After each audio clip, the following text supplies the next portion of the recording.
Couldn't hear anything, no.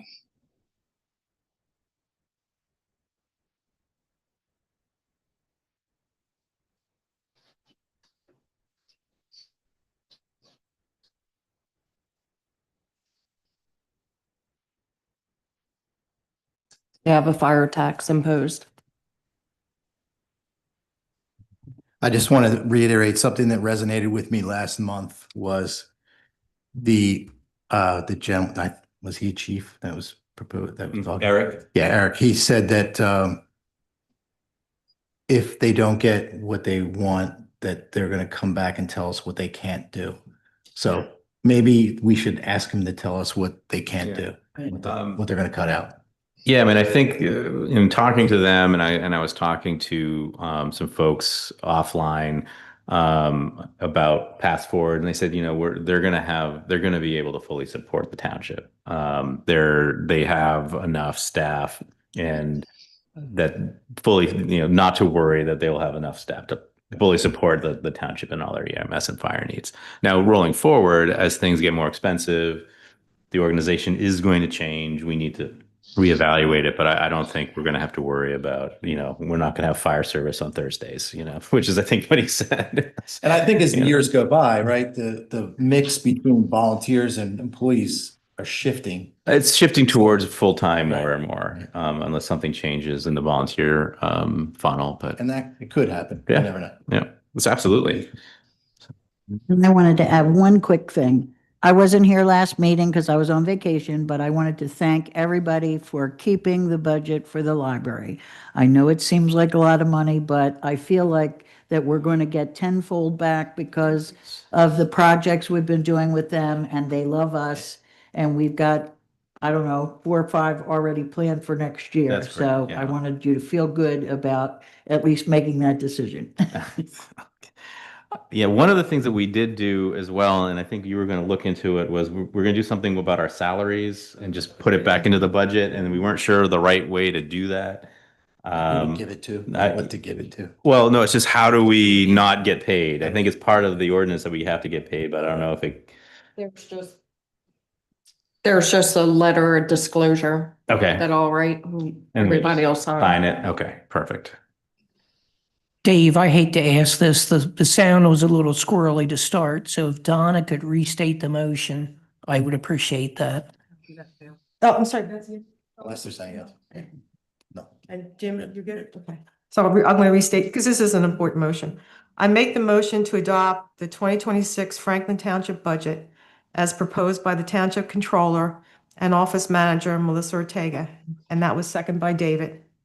And we had some discussion, and now we're going to vote. So all in favor, okay? All in favor, say aye. Well, before we Oh, do that, please. was the sound on for the discussion and my kind of preamble about the reopening the budget in January? Okay, let's do the motion first. Sorry to interrupt, and then Do it again? Mhm. Okay. All right, so we're gonna just redo. Is that what, okay. so just you can say all in favor. We're just gonna vote. So, okay, so all in favor, say aye. Aye. Any opposed, say nay. Okay, so the motion carries 5-0. Okay. So what was missed at the beginning of the discussion, because I think most of the discussion was captured, was some procedural items. Since this is an election year, there will be 2 new supervisors on the board in January. We will have the opportunity to reopen the budget if the 2 new supervisors that are on the board decide that they would like to reopen the budget and examine some issues. If not, then the budget will just stay as it was today, improved. So with that, I think we have a budget. Good work, guys. Yeah. All right. We didn't even have to shut the township down. All right.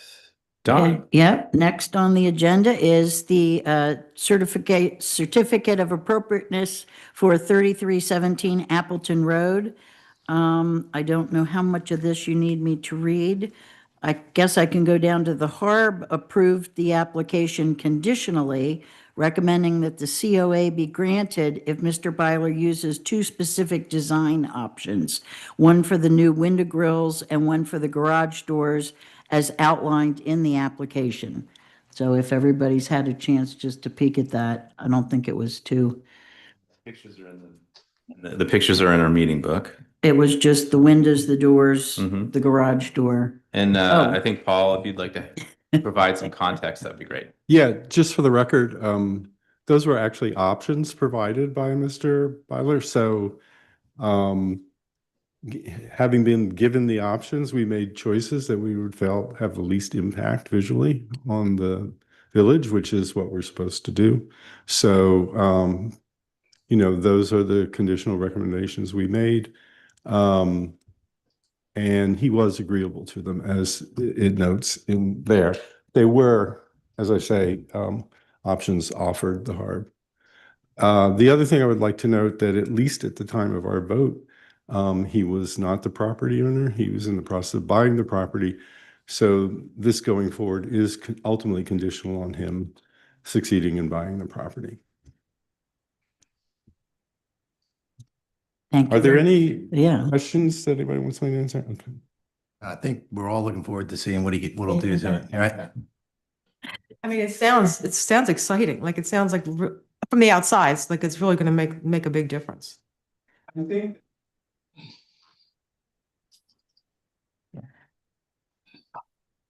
Honestly, the way these things are supposed to work is you're not supposed to notice the result. Different sense of functionality. Yeah, like It will improve certain things without a doubt, but ultimately the net effect is to preserve the way the property looks, because it's an important part of the streetscape and it's in the middle of the village.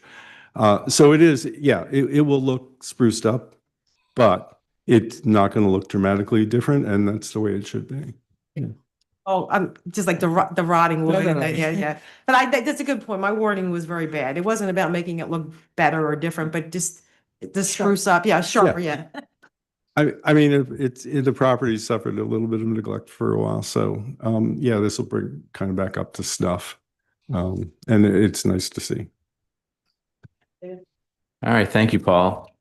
Okay, with that said, I'd like to propose a motion. I make a motion to approve the application from the 3317 Appleton Road for a certificate of appropriateness based on the review and recommendation of the Franklin Township Historical Architectural Review Board at their November 4th, 2024 meeting. May I have a second? I'll say. Okay. Who do I have? I have Jim. Okay. Any discussion? Okay, all in favor, say aye. Okay, all opposed, say nay. Motion carries 5-0. Thank you. Thank you, Don. Guy Donatelli is on the line for the solicitor's report.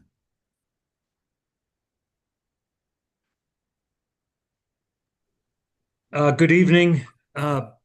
The only issue on the solicitor's report is a opportunity for, in my view, the opportunity for the board to close out the Avon Charter School project.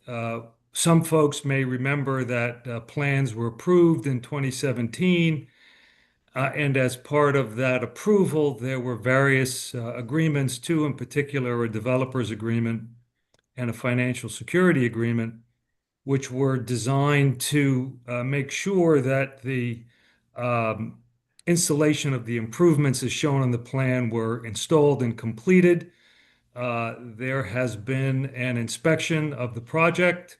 All of the improvements were installed and completed, and the township engineer has so confirmed. So what we have in front of us tonight is a page and a half release and termination of financial security for developer agreements under those two agreements, and as they have complied with them, any obligations, this document would mark any obligations that the developer had under that plan and under those agreements as terminated, as it says, in their entirety. So I would, we've reviewed it in my office, and I would recommend that the board view this agreement and motion positively. Okay. With that, I'll read the motion. I make a motion to accept the Pannoni Associates recommendation on November 7th, 2025, to sign the release and termination of financial security and developer agreement as reviewed and approved by Nate Klein of Pannoni Associates and solicitor Melissa Ryan Statler. Can I have a second? Second. Thanks, Donna. Sorry. Thanks, Donna. Any discussion? Any further discussion from you? Okay, all in favor? Aye. Any opposed? All right, motion carries 5-0. Thank you.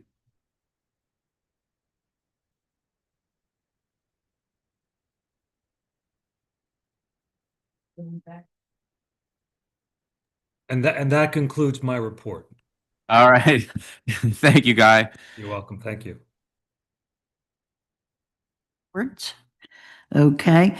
Jeff, do you have the picture of the little sign? That would be lovely. Since the garden is kind of quiet, I'm working up all my spring ideas to do. Now I'm working on all the projects we have to do when we wake it back up again. But meanwhile, back at the ranch, this is a little more elaborate, so I don't want you to get too excited about this. This is a little more elaborate version of what we're proposing, and Bob Mangus and the FSA already have somebody that will make this for us, and it's like a 4x4 square post, and then it'll have the arrows, and I was going to put trails and bathrooms and ball fields and stuff like that to put right in the corner, the left-hand corner of Dave's education station, and put it right there, and it just to make it look really cute for the kids. And then they also said we could put Fort Lauderdale and New York City and so, which I think is cute. I think it would be a really good idea. Exactly. So if we're approved, he figures it'll only cost about $75. They've already looked out the kind of paint they needed. I think Melissa had some. We dug some up. We have some wood, I think, that'll work for the signs. So it's kind of all in progress other than $75 and a yes. Yeah. Can we just nod? Yeah, I mean, I think it's great. I mean, it's not I don't think it requires an emotion. I don't Like know. that. I think it's a cool Just idea. the yes to the money lady. Yeah, $75. no, head nod, that's good. Yeah. When I was a kid, I loved those things. Well, see, that's what I think. It was amazing. That area, just, we're gonna add cute, fun, fun stations for I just think the hand sign language sign is just magnificent. And they love that little library there. Yeah. I mean, it's always empty, so we're always filling that back up. That's a So great. far, everything's been, and we did have a couple pieces of equipment, I think we all saw, that needed just some little babying from the. That's right. So we'll be coming to you in the spring with more ideas and requests, because boy, I've got a list of them. Can't wait. Next is the Historical Commission and Historical Architectural Review Board report. So I'll start with the HARB. The HARB did meet this month, and the only item on our agenda was the 3317 applicant COA. So we've handled that one. I don't think there's too much that needs to be recapped on that. The Historical Commission did not meet. However, we did have an on-site meeting at the Churchill Cemetery with folks from Yardworks. We talked about the chipping. We sort of laid out how it would be done. It's just a question of their availability at this point. And so it could be a month, it could be 2 months. They have to have some free time. They're doing this gratis, so I'm very appreciative and happy to work with them whenever they're available. The other big, if you can call it that item, was we sponsored with New London Area Historical Commission a talk on local small history museums, which was last night. We got about, well, at least 60 people. Didn't do a head count. That's a room estimate, but I've gotten used to estimating the room. And Dave Porter spoke about his Back in Time Museum, which has a strong focus on Chester County. He's originally from the West Grove area, but he now lives in Elkton, and it's in his house there. And then Scott Steele spoke on his West Grove Museum, which is in West Grove. And they're both very interesting speakers. We also had a handout that listed several neighboring museums that you could find in Pennsylvania, Maryland, and Delaware, going a little further afield, say to Lancaster, not to Lancaster, Newcastle. Didn't go out to Lancaster because I figured there would be so much I'd have to make the list even longer. But it was the equivalent of about 6 pages. And that will become a permanent flyer that we'll keep here if people want to pick it up for ideas to visit. And then finally, as you may know, Chester County signed off on the Mason-Dixon Heritage Interpretation and Connectivity Project. And that will be the question of its acceptance by the board, which fundamentally involves accepting it because essentially it's done what it was supposed to do under its well, not really charter. It's sort of a scope of work, I guess would be a better way to put it, that at this point was developed maybe 4 years ago because we had some trouble getting started. And so that will be up next week. And Beth, who has been managing the project at the Brandywine Conservancy end, will be here, or if she can. I mean, she's agreeable. Yeah. She said she would be happy to come to talk about it. So if they answer any questions anybody has. But fundamentally, it's This is the unchanged. December 15th meeting, right? Yes. Right. Right. So it's fundamentally unchanged. Last time there were no comments from Chester County that needed to be responded to. It was approved as written. Okay. Thanks, Paul. Thank you, Paul. Okay, Mark Zawada is here to give the FSA report. Congratulations on your election win as tax collector. Yeah, so archery season's winding down. It will end November 28th. The firearm season opens up November 29th and runs through December 13th, the first section of it anyway. To date, there have been 3 deer harvested. The report that was issued says 2, but since then another one's been harvested. So we have a doe in Banffshire and a doe and a buck in Franklin. So 3 deer so far. We expect with the firearm season, with our harvest will go up a lot. Community service hours, we have 86 hours since July 1st through November 8th. Some recent projects included assisting the Battery Recycling Day, power washing and prepping the 2 gazebos in Crosson for staining, and cedar shingle repair and cutback, the shingle repair. And then they did a lot of cutback and vine stuff in Banffshire. So we're at 86 hours. And that's it. Thank you, Mark. Yeah. We saw the pictures. They were awesome. Thanks, Mark. All right, this comes to our second public comment. This public comment can include comments on anything attendees may want to share. Commenters must state their name and whether they are a township resident or a taxpayer of the township. Do we have any public comment?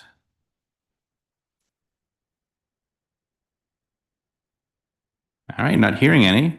I will make a motion to adjourn tonight's meeting at 7:27. Second. All right, thank you, Jim. All in favor, say aye. Aye. Any opposed, say nay.